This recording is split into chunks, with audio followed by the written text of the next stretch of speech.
بسم اللہ والحمد للہ والصلاة والسلام علی رسول اللہ اما بعد۔ سنن ابی داود حدیث نمبر 261۔ باب الحائض تناول من المسجد، حائضہ عورت مسجد سے کوئی چیز اٹھائے تو اس کا کیا حکم ہے؟ قال حدثنا مسدد بن مسرہد قال حدثنا ابو معاویہ عن الاعمش عن ثابت بن عبید عن القاسم عن عائشہ رضی اللہ تعالیٰ عنہ قالت، امی عائشہ فرماتی ہیں، قال علی رسول اللہ صلی اللہ علیہ وسلم، رسول اللہ صلی اللہ علیہ وسلم نے مجھے کہا، ناولینی الخمرہ من المسجد، کہ مجھے مسجد سے چٹائی تھما دیں، چٹائی پکڑ کے دے دیں۔ قلت، میں نے کہا، انی حائض، میں تو حیضہ ہوں۔ فقال رسول اللہ صلی اللہ علیہ وسلم، نبی علیہ الصلوۃ والسلام نے فرمایا، ان حیضتک لیست فی یدک، بے شک حیض تیرے ہاتھ میں نہیں ہے۔ اللہ اکبر۔ پہلی بات، یہ حدیث صحیح مسلم میں ہے، حدیث نمبر 398۔ الحمدللہ، یہ حدیث صحیح مسلم کی ہے۔ اس کی سند میں ایک راوی ہیں جو پہلی بار آ رہے ہیں، ان کا نام ہے ثابت بن عبید الانصاری الکوفی۔ سیدنا زید بن ثابت کے آزاد کردہ غلام تھے۔ آپ کو امام احمد، امام یحییٰ بن معین، امام نسائی، امام ابن سعد نے ثقہ کہا ہے، اور امام ابن حبان نے الثقات میں ذکر کیا ہے۔ اللہ اکبر۔ باقی اس حدیث سے یہ مسائل اخذ ہوتے ہیں۔ پہلا مسئلہ کہ حیضہ عورت مسجد سے کوئی چیز پکڑ سکتی ہے، کوئی حرج نہیں ہے۔ اور یہ مسجد سے پکڑنا کا یہ مطلب نہیں ہے کہ وہ مسجد میں داخل ہوئی تھی، بلکہ امی عائشہ نے باہر مسجد کی حدود سے باہر کھڑے کھڑے ہی ہاتھ کو مسجد میں کیا، اندر کیا مسجد سے، اور وہاں سے چٹائی پکڑ لی، یہ مراد ہے، جیسا کہ محدثین اس کی وضاحت کی ہے۔ اللہ اکبر۔ اسی طرح اس حدیث میں من المسجد کے الفاظ پر جب ہم غور کرتے ہیں تو اس کا تعلق دو کلمات سے ہے، دو کلمات سے ہو سکتا ہے، دونوں کا احتمال ہے۔ پہلا ہے ناولینی سے، اس صورت میں ترجمہ ہوگا مجھے مسجد سے اٹھا کر لا دو، مجھے مسجد سے چٹائی اٹھا کر لا دو۔ دوسرا کالا سے، دوسرا احتمال ہے کہ من المسجد کا تعلق ہے کالا سے، تو ترجمہ ہوگا آپ صلی اللہ علیہ وسلم نے مسجد میں سے مجھے کہا کہ مجھے چٹائی پکڑا دو۔ اللہ اکبر۔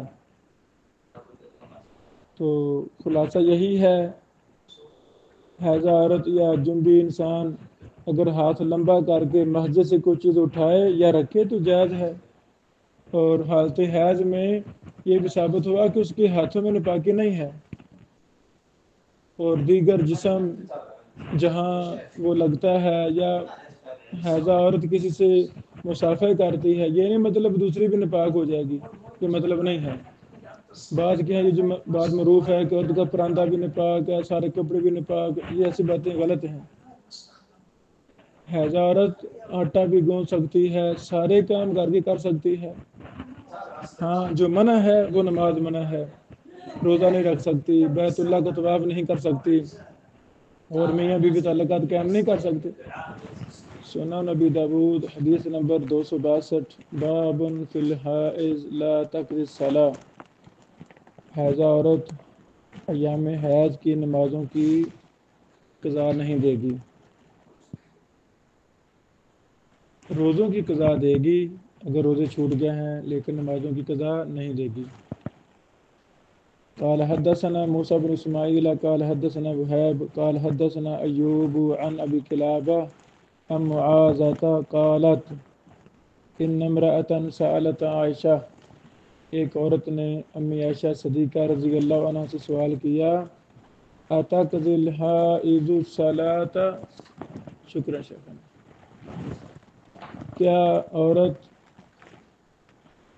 کیا حیضہ عورت نماز کی قضاء دے گی؟ فقالت، انہوں نے کہا، احروریت انت، اللہ اکبر، کیا تو حروری ہے؟ لقد كنا نحیض عند رسول اللہ، ہم حیض سے ہوتی تھیں رسول اللہ صلی اللہ علیہ وسلم کے پاس آپ کے ہوتے ہوئے، فلا نقضی، ہم نماز کی قضائی نہیں دیتی تھیں، ولا نؤمر بالقضاء، اور نہ ہی ہمیں قضائی کا حکم دیا جاتا تھا۔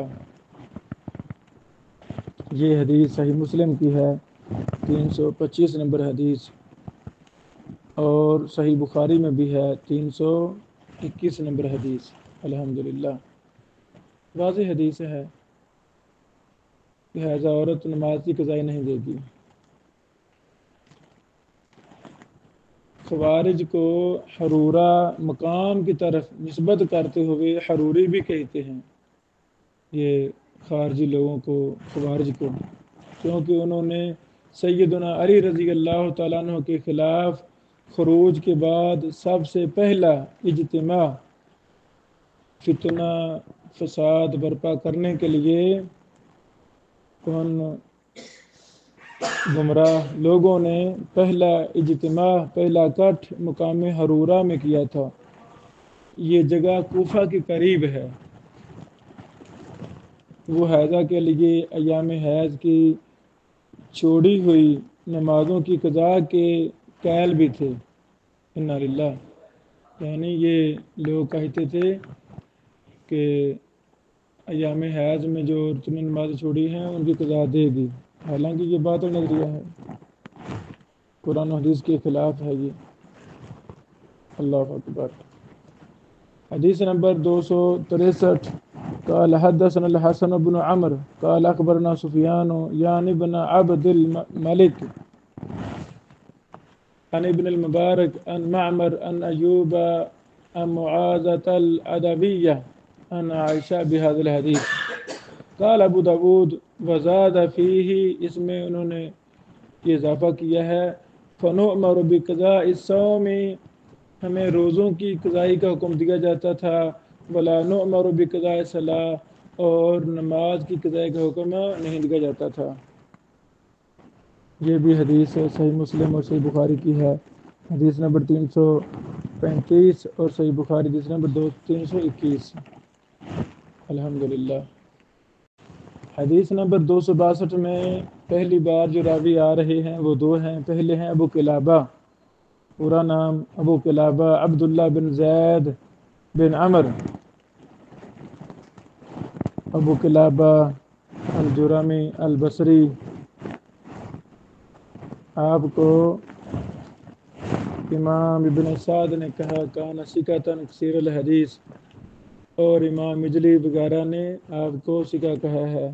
آپ شام میں 104 ہجری میں فوت ہوئے۔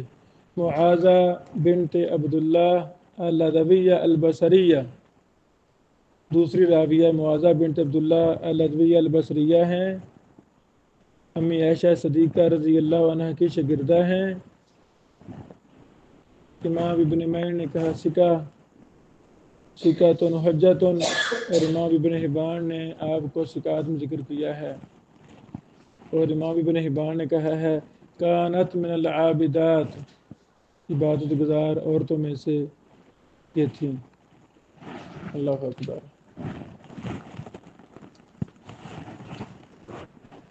263 نمبر حدیث میں ایک راوی پہلی بار آئے ہیں، سفیان، مکمل نام سفیان بن عبد الملک المروزی، صاحب ابن المبارک، امام عبداللہ بن مبارک کے شاگرد تھے۔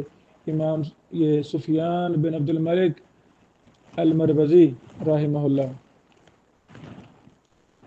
آپ کو امام ابن حبان نے ثقات میں ذکر کیا ہے، اور حافظ ابن حجر نے تقریب التہذیب میں کہا ہے من کبار اصحاب ابن مبارک، امام ابن مبارک کے کبار شاگردوں میں سے تھے۔ اللہ اکبر۔ باقی حدیث کا معنی واضح ہے۔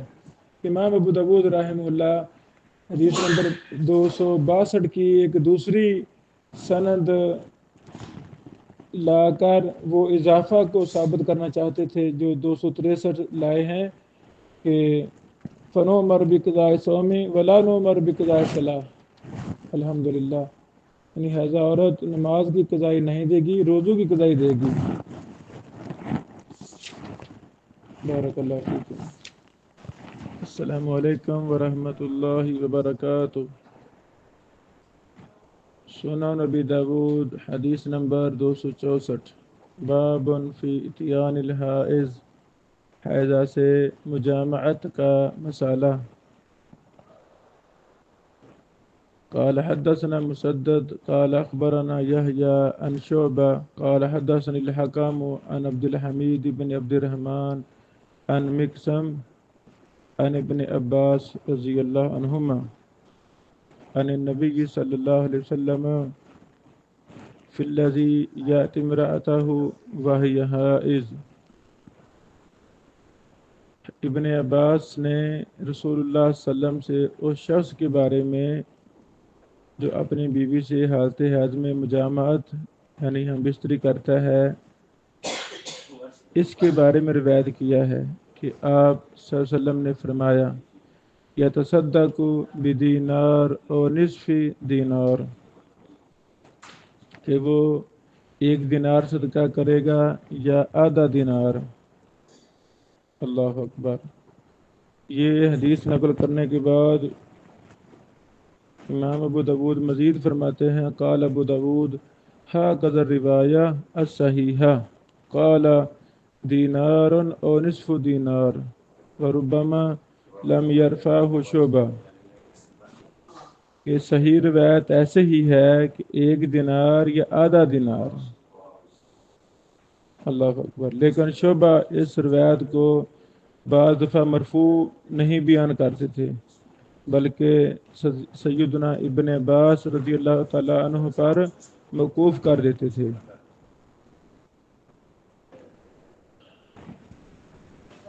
یہ حدیث بخاری کی شرط پر صحیح ہے۔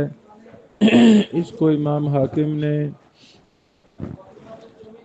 اپنی کتاب مستدرک حاکم میں صحیح کہا ہے، جلد 1 صفحہ 171۔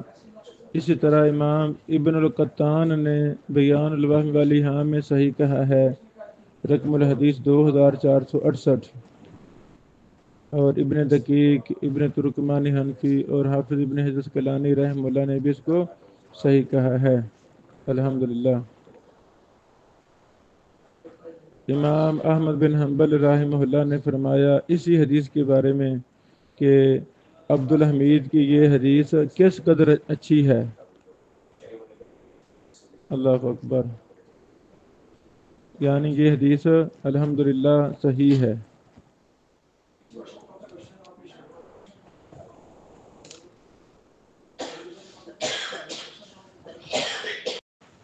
سنن نبی داود حدیث نمبر 165 قال حدثنا عبد السلام بن المطهر قال حدثنا جعفر يعني بن سليمان عن علي بن الحكم البناني عن ابي الحسن الجزري عن مقسم عن ابن عباس رضي الله تعالى عنهما قال اذا اصابها في اول دم فدینار، اگر شوہر بیوی کے پاس حیض کے خون کے ابتدائی دنوں میں آئے تو 1 دینار وہ صدقہ دے گا۔ وَإِذَا أَصَابَهَا فِي انْقِطَاعِ دَمٍ فَنِصْفُ دینار، اگر خون رک جانے کے ایام میں آئے تو وہ آدھا دینار صدقہ دے گا۔ یہ ذکر کرنے کے بعد امام ابو داود رحمہ اللہ نے فرمایا قال ابو داود وكذلك قال ابن جریج عن عبد الکریم عن مقسم، کہ ابن جریج نے عبد الکریم سے اور انہوں نے مقسم سے ایسے ہی روایت کیا ہے۔ یہ حدیث 265 نمبر، اس کی سند کے سارے راوی ثقہ ہیں۔ صحیح حدیث کی شرط کے مطابق یہ سارے ثقات ہیں، راوی ہیں ابو الحسن جزری کے علاوہ، یہ مجہول ہیں۔ امام حاکم نے ان کو عبد الحمید بن عبد الرحمن سابقہ حدیث والا راوی سمجھا ہے، یہ ان کی طرف سے وہم ہے، لیکن یہ منفرد نہیں ہے، اس کے توابع وغیرہ ہیں۔ تو شیخ البانی رحمہ اللہ فرماتے ہیں کہ یہ حدیث موقوفاً صحیح ہے، 265 نمبر موقوفاً صحیح ہے۔ اس کی سند میں 4 راوی پہلی بار آ رہے ہیں: عبدالسلام بن مطہر بن حسان بن مسک بن ظالم ابو ظفر الازدی البصری۔ ان کو امام ابو حاتم نے کہا صدوق، اور امام ابن حبان نے ثقات میں ذکر کیا ہے۔ دوسرے راوی ہیں جعفر بن سلیمان ابو سلیمان الزبعی مولا بن الحریش۔ یہ راوی آپ کو امام احمد بن حنبل نے کہا لا باس بہ، ابن میر نے کہا ثقہ، ابن سعد نے کہا کانا ثقہ و بہ ضعف وکان یتشیع۔ تیسرے راوی ہیں علی بن الحکم البنانی ابو الحکم البصری۔ امام احمد بن حنبل نے کہا لیس بہ باس، ابو حاتم نے کہا صالح الحدیث، امام ابن سعد نے کہا کان ثقہ لہ احادیث۔ چوتھے راوی ہیں ابو الحسن الجزری، آپ کو امام ابن المدینہ نے کہا مجہول، اور یہ بھی کہا ولا ادری سامیہ من عمر بن مرہ ام لا، کہ مجھے نہیں علم کہ انہوں نے عمر بن مرہ سے سنا ہے یا نہیں سنا۔ اللہ اکبر۔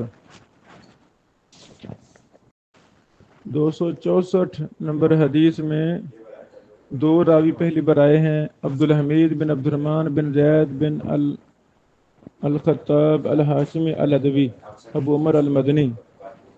اللہ اکبر۔ آپ کو امام مجلی، امام نسائی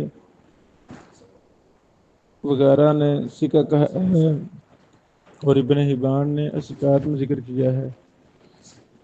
دوسرے راوی ہیں جو پہلی بار آ رہے ہیں مقسم بن بجرہ، اور آپ کو ابن نجدہ بھی کہا جاتا ہے، ابو القاسم آپ کی کنیت تھی، بعض نے ابو ہاشم الہاشمی بھی کہا ہے۔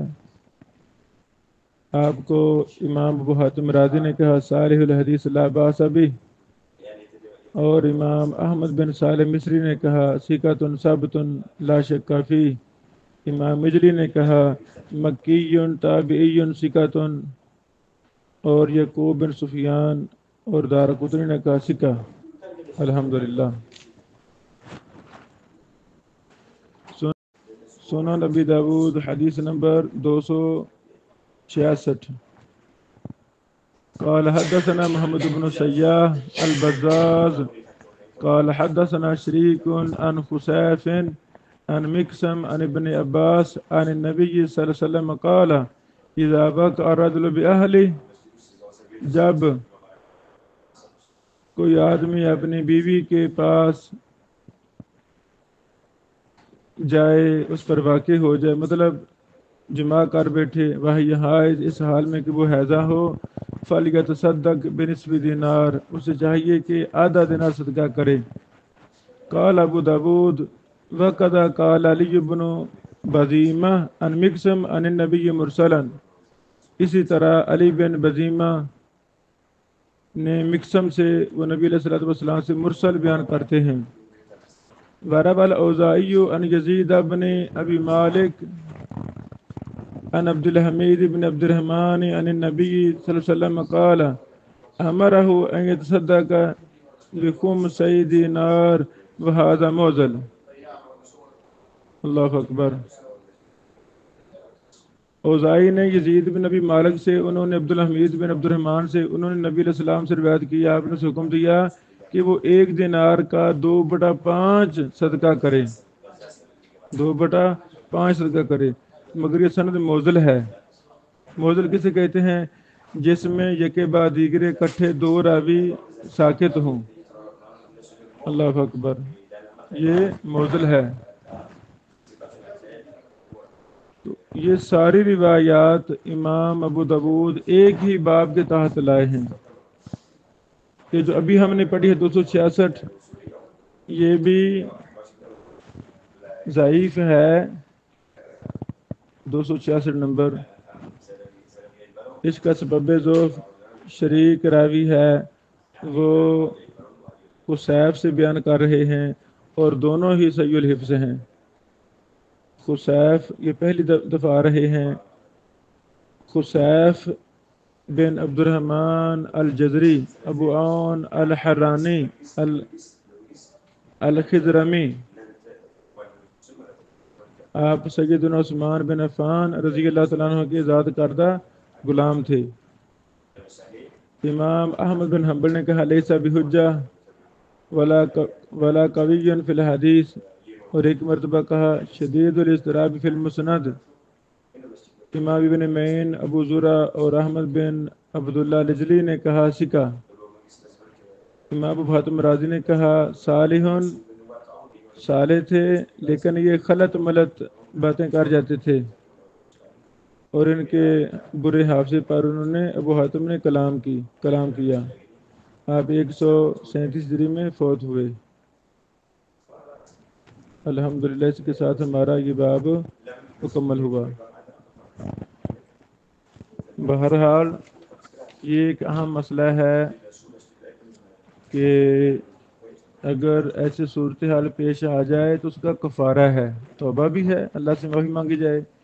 گناہ ہوا ہے اور یہ کبیرہ گناہ ہے. اللہ تعالیٰ نے اللہ کے وسلم نے منع کیا ہے حیات میں بیوی کے پاس آنے سے، صحبت کرنے سے. تو اگر کوئی پھر بھی بعد نہیں آیا تو اس کا توبہ کرے گا اور کفارہ بھی ادا کرے گا حسب طاقت. اگر وہ مالدار ہے تو ایک دینار کے مطابق ادا کرے. اگر وہ غریب ہے، صاحب بصیرت نہیں ہے، تو وہ نصف دینار ادا کرے گا. اللہ اکبر. آج کے موجودہ حساب سے جب ہم دیکھتے ہیں تو ایک دینار کا وزن کم و بیش 4.5 ماشا سونا ہے. ایک دینار کا وزن 4.5 ماشا سونا ہے. جدید اعشاری نظام کے مطابق یہ 4 گرام اور 374 ملی گرام بنتا ہے. اتنا سونا 4.5 ماشے سونا ایک دینار کے مطابق. اگر نصف دینار کوئی غریب ہے نصف دینار دے گا وہ کفارہ، تو وہ 2.25 ماشے سونا بنتا ہے. اللہ اکبر. یہ کفارہ ہے اور توبہ بھی ہے. اور تیسری اہم بات، جس کام سے اللہ تعالیٰ نے منع کیا ہے، حرام قرار دیا ہے، تو ہمیں اسے دور رہنا ہے. ورنہ موجودہ جدید ڈاکٹر یعنی جدید طب کی کتابوں پر مشتمل جو لکھی گئی کتابیں ہیں ان میں یہ باتیں موجود ہیں کہ یہ انسان کو نامرد اور بڑی زیادہ بیماریوں کا سبب بن جاتا ہے. تو اللہ تعالیٰ ہمیں محفوظ فرمائے، ہم حرام کو حرام سمجھیں. بارک اللہ فیکم.